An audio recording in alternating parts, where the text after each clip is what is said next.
My mother-in-law manipulated my wife to file divorce and seize my company. Then now I triggered a hidden prenup clause, exposed their fraud, and saved everything. I am a 45-year-old male and have been running my own construction management firm for 15 years now. It is not some huge corporation, but a solid business that pays the bills and then some. We specialize in mid-sized commercial projects, strip malls, office renovations, that kind of thing. I started it with just me and 2 guys I trusted. Now we have got 28 employees in offices in 2 cities. I am not trying to brag, just setting the stage here. I met Beth, a 30-year-old female, about 12 years ago at a friend's housewarming. She was 30 then, freshly dumped by some guy who left her with a mountain of credit card debt and student loans from a philosophy degree she never used. She was working as a part-time fitness instructor, barely making rent in a shitty apartment with 3 roommates. She had this side gig selling essential oils or something through one of those multi-level marketing things, but it was not going anywhere. We hit it off right away. She was gorgeous. Yeah, tall, athletic, with this infectious laugh that could light up a room. But it was not just the looks. She had this energy about her, ambitious but lost, like she knew she was meant for bigger things, but could not figure out the path. I could tell she just needed someone to believe in her, so I did, being the supportive therapist I am. Our first date was nothing fancy, just coffee that turned into lunch, that turned into dinner because we could not stop talking. By the 3rd date, I was helping her make a budget to tackle her debt. By the 6th, I was falling hard. There was just something about her determination that got me. She was not looking for handouts. She wanted to build something of her own. After we dated for a few months, I helped her consolidate her debt. I was not trying to be her savior or anything, but watching her stress over minimum payments while interest piled up was stupid. When I could help, I paid off the highest interest cards and she started making payments to me instead. No interest. It made way more sense financially. We moved in together after 8 months and got engaged at 18 months. When we got married 2 years after meeting, I even fronted the cash for her to start her own health supplement brand, some subscription box thing with protein powders and herbal supplements. She had this vision of building a wellness empire targeting women who wanted natural fitness solutions, whatever that meant. But she was passionate about it, and I wanted to support her dreams. Before we tied the knot, I insisted on a prenuptial agreement, not because I did not trust her. I was crazy about her, but because I watched my dad lose everything in his divorce 20 years earlier. The man built a plumbing business for 30 years and ended up living in a studio apartment, while his ex-wife, not my mom, kept the house, the vacation property, and half his future earnings. Dad died still bitter about it. It taught me that love does not protect you from someone's entitlement when things go south. So I was straight up with Beth about it. Look, I am building something that I plan to someday pass down to our kids. I told her, I need to protect that core asset. Everything we build together will be ours together. But what I bring in has to stay protected. Beth was not thrilled about the prenuptial agreement, pouted for a few days but seemed to get it eventually. I understand why you need this protection, she said after meeting with the lawyer I paid for. I would never try to take what you built before me. She signed it and we moved on. The terms were pretty standard. I kept what I brought in. She kept what she brought in, which was basically just debt I had helped her clear, and we would split anything acquired during marriage. 75-25 in my favor if she initiated divorce without cause, like abuse or infidelity. If I initiated without cause, she would get 40%. If we both agreed to divorce, it would be 60-40 in my favor. At the time, it seemed more than fair given our respective starting positions. She was getting a fresh financial start, and I was protecting what I had spent years building. The first few years were good, real good. We moved into a nice house in a gated community, nothing flashy, just comfortable. We traveled a bit. Her business grew steady, not huge but respectable. She had about 5,000 subscribers at the peak, bringing in maybe $30,000 to $40,000 in profit annually. I was proud of her hustle. She would post workout videos, nutrition tips, all that stuff, and built a little community. I never micromanaged her business or her spending. We had separate accounts for personal stuff, joint accounts for household expenses, and her business had its own accounts that I helped set up but did not touch. I just wanted us both to thrive in our lanes. But around year 5, things started shifting. First, it was small stuff. She would drop $800 on a purse without mentioning it. When I brought it up, she would say, "Don't you want me to look good? It's an investment in my brand image." Then it escalated to guilt trips. If you really loved me, you wouldn't question what I spent. Eventually, it became a pattern. Buy something ridiculous, make me feel like shit for asking about it. Then give me the silent treatment for days. I hate that manipulative silent treatment crap. Give me a straight-up argument any day. But Beth mastered the art of weaponized silence. She would just disappear emotionally until I apologized for whatever crime I had committed, usually by buying her something even more expensive to make up for it. A classic reinforcement of bad behavior. But you do not always see that when you are in it. In year 6, she suddenly needed a home office renovation. It cost me $20,000 to convert our guest room into her creator space with custom built-ins and perfect lighting for videos that works. I did not mind. Business was good and she seemed genuinely excited about scaling her brand. In year 7, she decided our house was not good enough anymore. We needed something in the right neighborhood to reflect our status. I pushed back a bit, but eventually caved. We bought a bigger place in an even nicer gated community. 4 bedrooms, 5 bathrooms, way more than we needed for just the 2 of us. But whatever made her happy. I was working 60-hour weeks anyway, barely home to enjoy it. Looking back, I should have seen what was coming. But you know how it is when you are in it. You excuse the red flags as rough patches and keep pushing forward. I just figured she was going through some kind of phase or maybe feeling insecure about her business not growing as fast as mine. I tried to be supportive. Keep the peace. Around our 8th year together, Beth started referring to our house as her design project when talking to friends. The first time I heard it, I laughed it off. By the 10th time, it bugged me. We had picked everything together, and I had paid for 90% of it, but suddenly she was acting like she had created this amazing space all on her own. She started hosting these wellness brunches at our place where she would invite a bunch of women over. I would come home to find these groups of women sitting around our living room, drinking green smoothies and talking about manifesting abundance or whatever. Normally, I would not care. It was her house too. She could have friends over, but I started noticing how she talked about me when I was not supposed to be listening. Mike is at work as usual with this dismissive tone. Or men just do not understand the vision we have as female entrepreneurs. Little digs that added up. Whenever I had a business win, landing a major client or hitting a revenue milestone, she would brush it off. That is good, babe, you are supposed to make money. But when she gained 100 followers on Instagram, I was expected to bring her a gift and celebrate her brand growth. The shift from partner to a queen with an attitude was not overnight, it was slow, subtle. She just gradually decided she deserved everything, without acknowledging where it came from. Her attitude became, of course, you should buy me nice things. Look who you get to be married to. As if her existence was some kind of gift to me that required constant payment.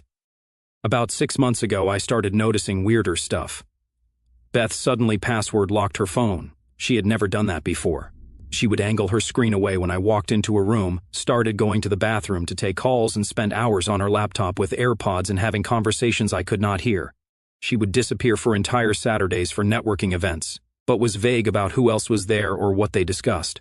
She started listening obsessively to these self-empowerment podcasts, with titles like Taking What You Deserve and The Value of a Wife, leaving the episodes playing on our smart speakers.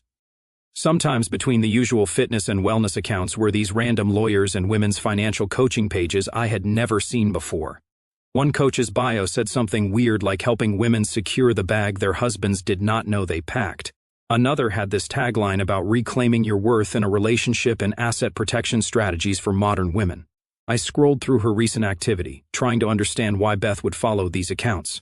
That is when I noticed her search history had stuff like marriage contract loopholes and documenting emotional patterns in relationships.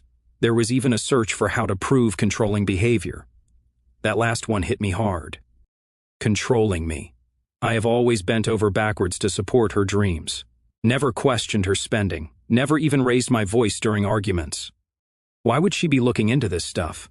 Was she helping a friend through something? Or planning to become some kind of relationship coach herself? Or was there something more personal behind these searches?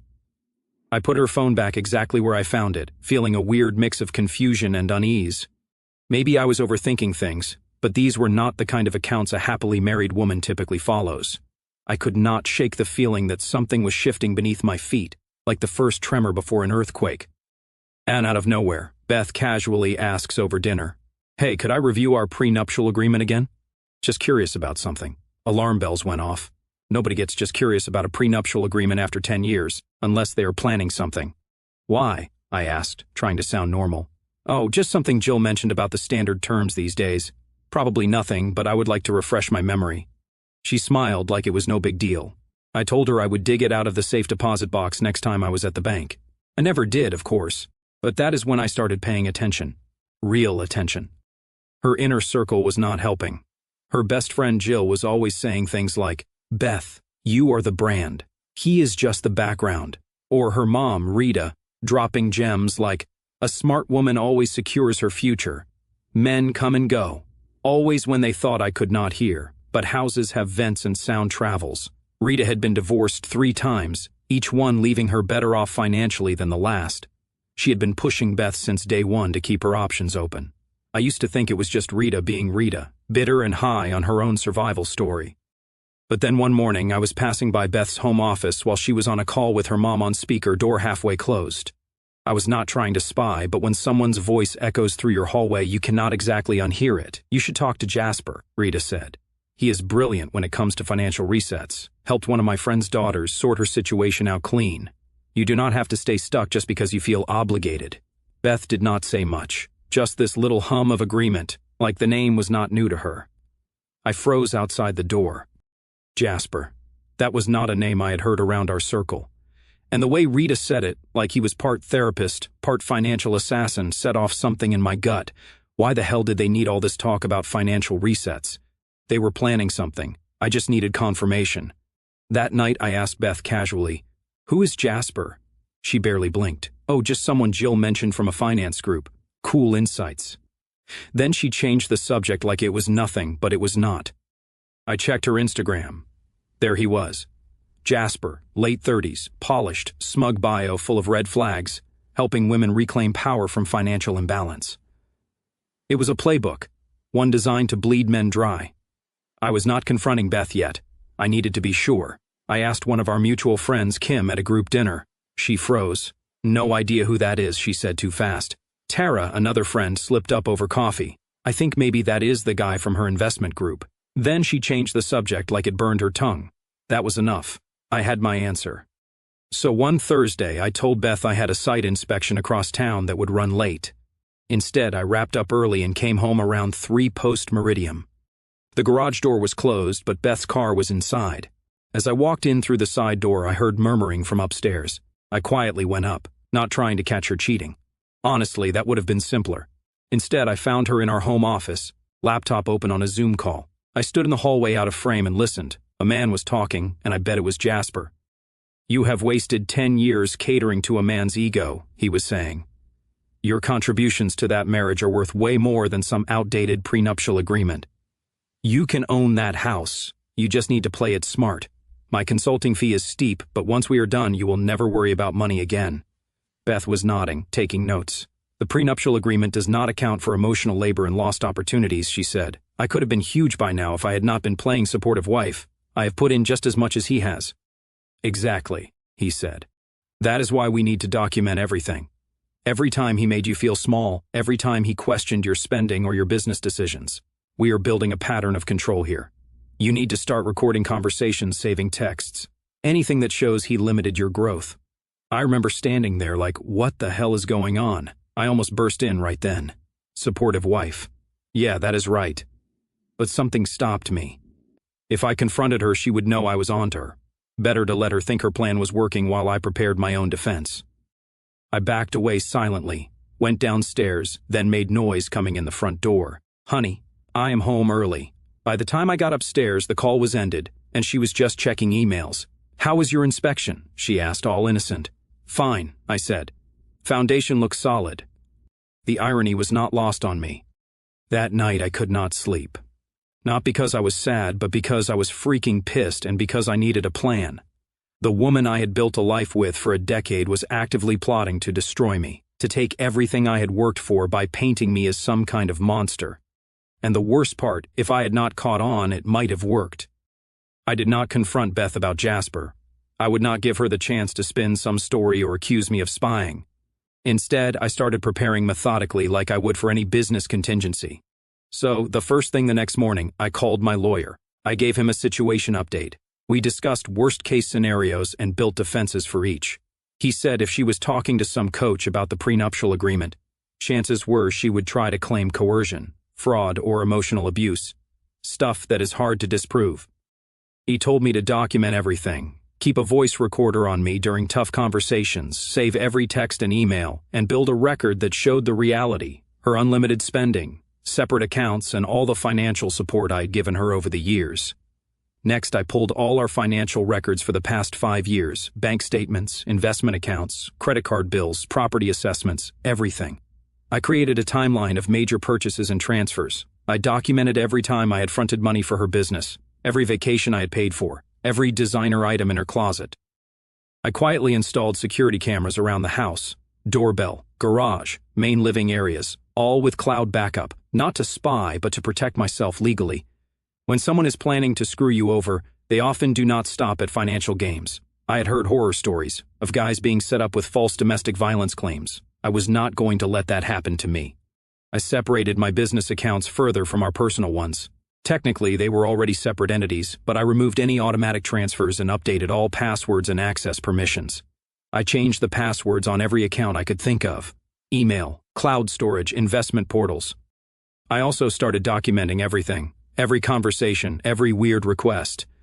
Every time she met with Jill or mentioned Jasper, not in a creepy way, just notes with dates and basic facts. If this was headed where I thought, I would need a clear record. At that point, I started wondering if I was going too far because what I was doing felt too much like I was suddenly a detective, not a husband. I kept thinking, what if this was all just noise? What if the wellness calls and cryptic comments were just her being dramatic, not dangerous? I hated the idea of seeing my own wife as a threat, but that gut feeling would not go away. If I ignored it, and she really was setting me up, I would only have myself to blame. I set up a separate email account she did not know about, and started forwarding important documents there. I backed up photos and videos of us together. They showed a happy couple, not some abusive situation she might try to invent. The whole time I acted normal, still brought her coffee in the morning, still asked about her day, still showed up for the dinners and events that mattered to her. I was not trying to punish her, just protect myself. About 2 weeks into my prep, I saw an opening I could not ignore. We were refinancing the lake house that summer, routine stuff, just locking in a better rate. Normally, Beth did not care much about the paperwork side of things as long as the payment stayed manageable, and she could decorate however she wanted. She was happy to let me handle the logistics. But lately, she had been laser-focused on anything financial, asking to review the prenuptial agreement, dropping terms she had never used before. So, when I sat down with my lawyer, I asked if we could revisit the agreement, add protections in case false claims ever entered the picture. Nothing drastic, just something to trigger a more one-sided split.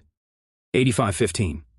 If things went nuclear under certain accusations like coercion or emotional abuse, if she filed honestly or we agreed mutually, the original terms would still stand. We did not remove her protections. We just added clarity for mine. When the paperwork came in, I framed it exactly how it was. "Hey, you asked about the prenuptial agreement stuff a few weeks ago," I told her. "They said since we are refinancing the lake house, they needed everything updated and re-executed to be clean on record. So, they included a fresh copy. You will need to sign again. It is standard when properties are involved. You can look through it if you want. Most of it is the same." And to her credit, she actually read through a good chunk, not cover to cover, but she flipped through the prenuptial agreement pages, highlighted a section about asset retention, and made a few comments about how outdated the wording sounded. As she skimmed through, I mentioned the Sedona spa package I had booked for her, the one she had been daydreaming about for months, 5 days all-inclusive. Her face softened. She smiled. She said something about how perfectly timed it was and kept working through the paperwork at her pace. There was no pressure. I stayed quiet, focused on my own stack beside her. Eventually, she initialed every page and signed at the end, adding her usual smiley face next to her name, just like always. "You deserve it," I told her, and I meant that in a way. I was not trying to trap her. I was protecting myself from what she was already halfway planning. After she got back from the spa retreat, the tension was unbearable. We were not arguing, but we were not normal either. Every word felt careful, every glance too controlled. She smiled like everything was fine, but something had shifted, and I knew she felt it too. We were both quietly sizing each other up. What hit me hardest was the confusion. I gave everything to that relationship. Time, money, support, whatever she needed, I was there, and for a long time she seemed genuinely happy. Not fake. not forced happy. So why now? Why twist something solid into a strategy? It made no sense unless happiness had just been part of the act. 2 weeks later, Tara was hosting a birthday dinner at her place. Just close friends, Beth said, which meant Jill, Rita, a couple from her fitness studio, and that guy Dan who did her brand photography. Not my crowd, but whatever. I played nice, made small talk, complimented the food. During dessert, Beth held her glass and stood up. I want to toast to Tara on her birthday, and to all of you amazing people who have been part of my journey, she said, all misty-eyed. You have watched me grow from a struggling fitness teacher to building my brand, and now I am entering a new phase of rediscovering myself, maybe solo. The table went dead silent. Everyone looked from her to me except Jill, who was nodding supportively, like this was not a bomb being dropped in the middle of chocolate cake. I took a slow sip of water, sat down my glass, and looked directly at Beth. Let me know when your lawyer is ready. Mine already is. Her face was priceless. She tried to laugh it off, putting her hand on my shoulder. Oh, Mike, always the logical one. I am just talking about personal growth. Logically speaking, I replied calmly, this sounds like a negotiation. My counsel is standing by. Then I turned to Dan and asked about his new camera equipment. Just moved the conversation along like nothing happened. Beth stood frozen for a minute before sitting down. Jill mumbled something about an early morning and left before coffee. The party broke up pretty quick after that. That night, Beth tried damage control, claiming I had misunderstood her toast. I just nodded and said, time will tell if so. She glared. I am taking everything, Mike, the house, the business. You will be left with nothing. You will be nothing without me anyway. I cracked a half smile. Then this should be easy for you. 3 days later, the official divorce papers arrived. Game on. I knew it was coming, but seeing those papers still hits different. Beth filed on a Tuesday. By Wednesday, her lawyer was calling mine with a settlement offer that basically ignored our entire prenuptial agreement. She wanted 50% of everything, including my premarital assets and business equity, plus the house, plus alimony based on my potential future earnings. It was delusional. When my lawyer told me the offer, I actually laughed. Is she serious? They always start high, he said, but there is more. They are filing for an emergency financial order to freeze joint accounts pending resolution. That was not funny. That was a problem. Within 48 hours, our joint accounts were indeed frozen by court order. Her filing claimed I was hiding assets and making threatening statements about financial abandonment. Complete bullshit, but effective. The court plays it safe with these claims initially. More followed. Her complaint included vague allegations of patterns of control and emotional manipulation. Claimed I isolated her from friends despite the countless social events she hosted at our house. Belittled her business aspirations despite fronting the capital and ongoing expenses, and used financial leverage to keep her dependent despite the separate accounts and unlimited spending. Reading it made me sick. Not just because it was false, but because someone I had loved for a decade could so casually paint me as a monster to get more money. It was calculated character assassination, plainly meant to pressure me into settling just to avoid the public smear. Then the real ambush began. Her lawyer convinced a judge I might be cooking the books at my company. Next thing I know, I've got some court-appointed bean counter crawling through every invoice and receipt from the last 3 years. This was not just about our marriage anymore. They were coming after my business, the business I had built before I even met Beth. The auditor questioned everything. Why did this project go over budget? Why was this employee paid a bonus? Why did we use this vendor instead of a cheaper alternative? Every business decision I had made was suddenly suspect. My chief financial officer spent days pulling documentation instead of doing his actual job. Someone, I wonder who, made an anonymous complaint to my company's human resources department, claiming I created a toxic work environment and was emotionally unstable due to divorce proceedings. Human resources had to investigate, which meant awkward conversations with my team and executives. Look, Mike, we know this is tough, my vice president of operations told me. But we have to go through the motions. It is impacting morale, though. People are worried. I had to call an all-hands meeting to address the elephant in the room. Yes, I am going through a divorce. No, it will not affect the company's stability or your jobs. Yes, there are some legal proceedings involving our finances. No, there is nothing improper to find. Let us all stay focused on our projects. Easier said than done. The distraction was constant.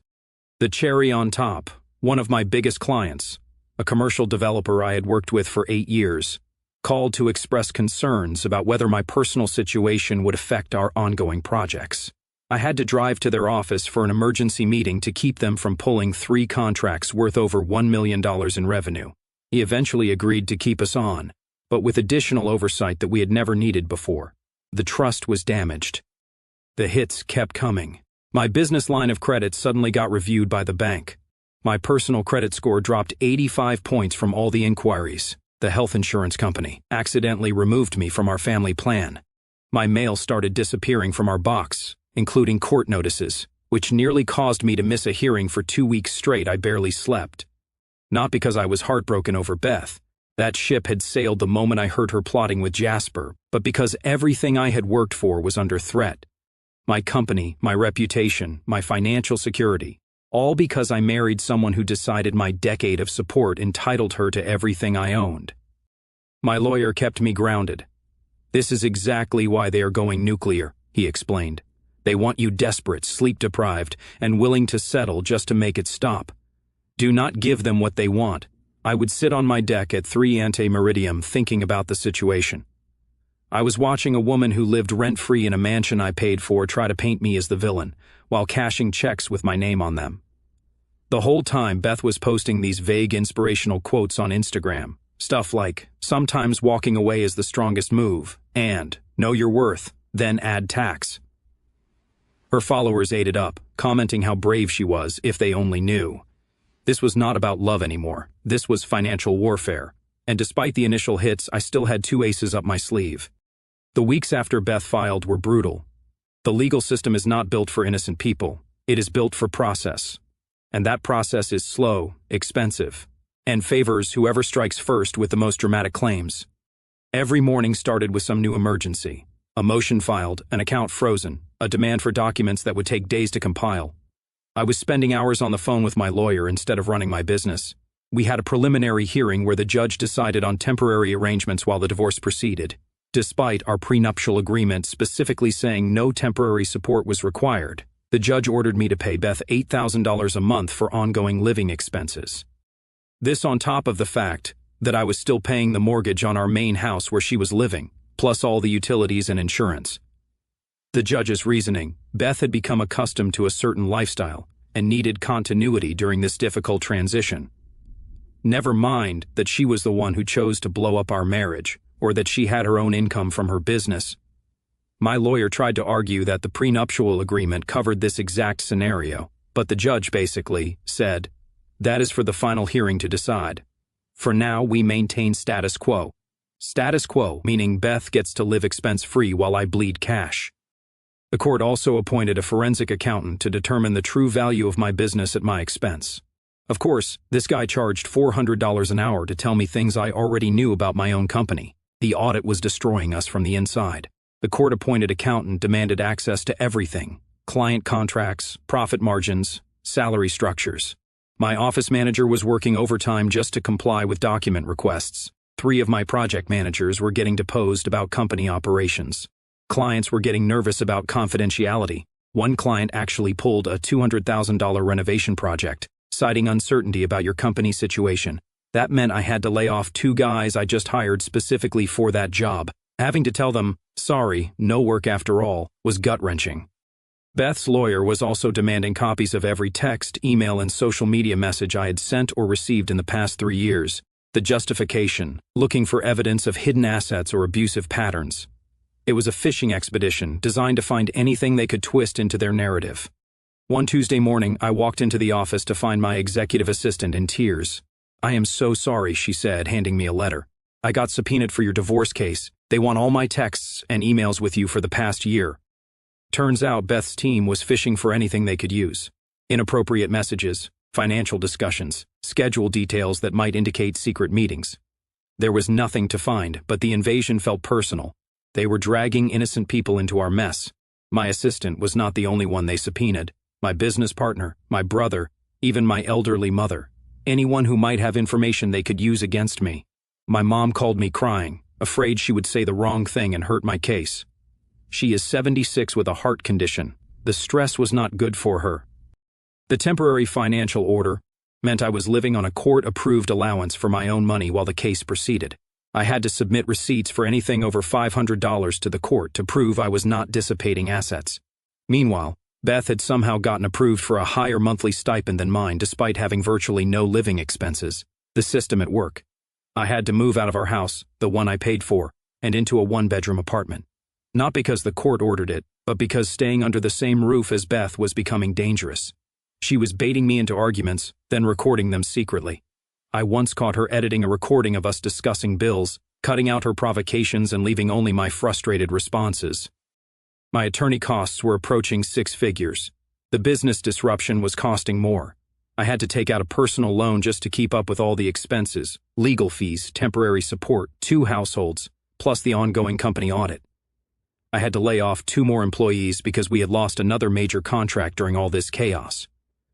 That was the lowest point, watching good people lose their jobs because of my personal drama.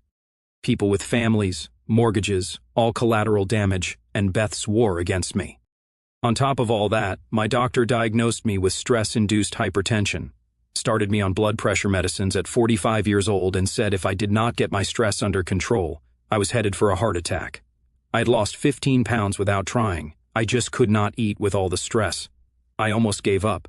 My friends tried to be supportive, but most were couples who knew us both. They felt caught in the middle. A few guy friends stuck by me, but others went silent, afraid of getting dragged into the mess. The isolation was almost as bad as the financial bleeding. That night, I sat in my sad apartment looking at settlement scenarios, give her the house, and 40% of everything to make this go away. It would hurt, but at least there would be certainty.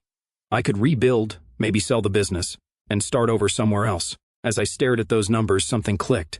This felt familiar, like I had been here before, ready to cave just to end the pain. Then I remembered this was exactly what Beth did to me for years. Create enough discomfort that I would pay any price for peace. Not this time. I called my lawyer at 11 post-meridium. We are not settling. Not 1 cent more than the prenuptial agreement specifies. In fact, I want to countersue for legal fees based on bad faith negotiations. He sounded more awake than anyone should at that hour. That is what I wanted to hear, and actually, I have been doing some digging that might interest you. I told him to try his best.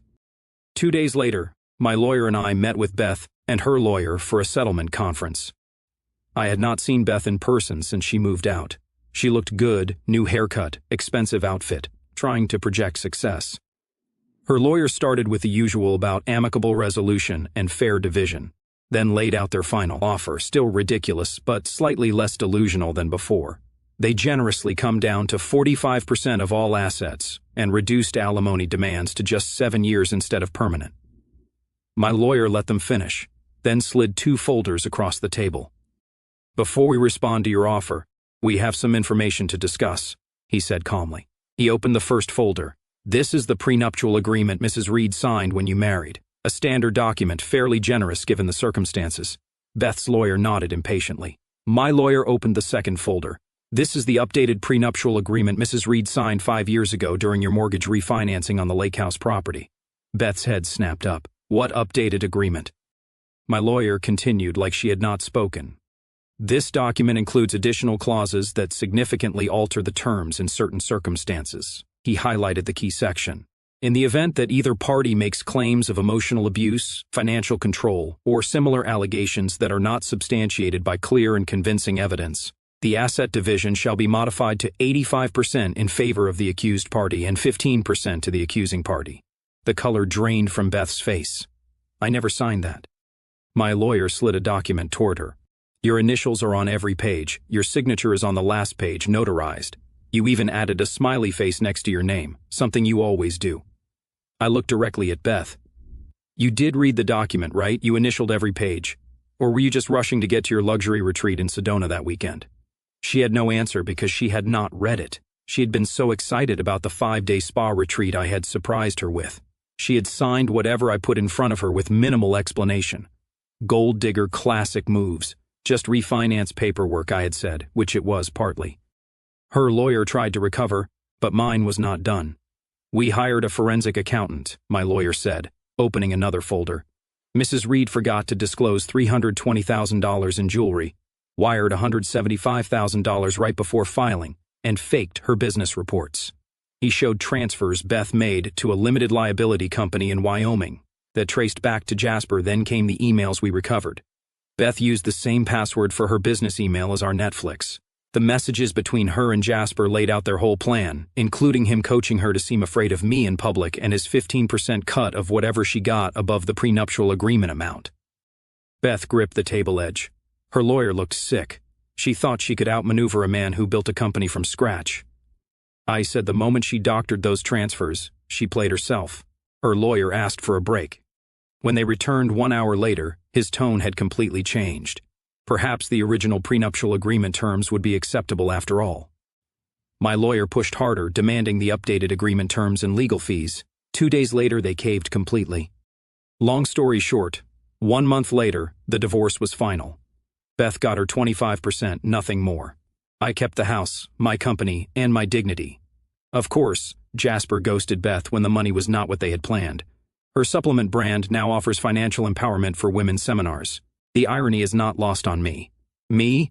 I am dating again. A real estate agent who makes her own money and hates drama. No moving in, no joint accounts. The prenuptial agreement lesson from my dad was the best inheritance he ever gave me. Beth did not want a husband. She wanted a mark. She just picked the wrong one. Play stupid games.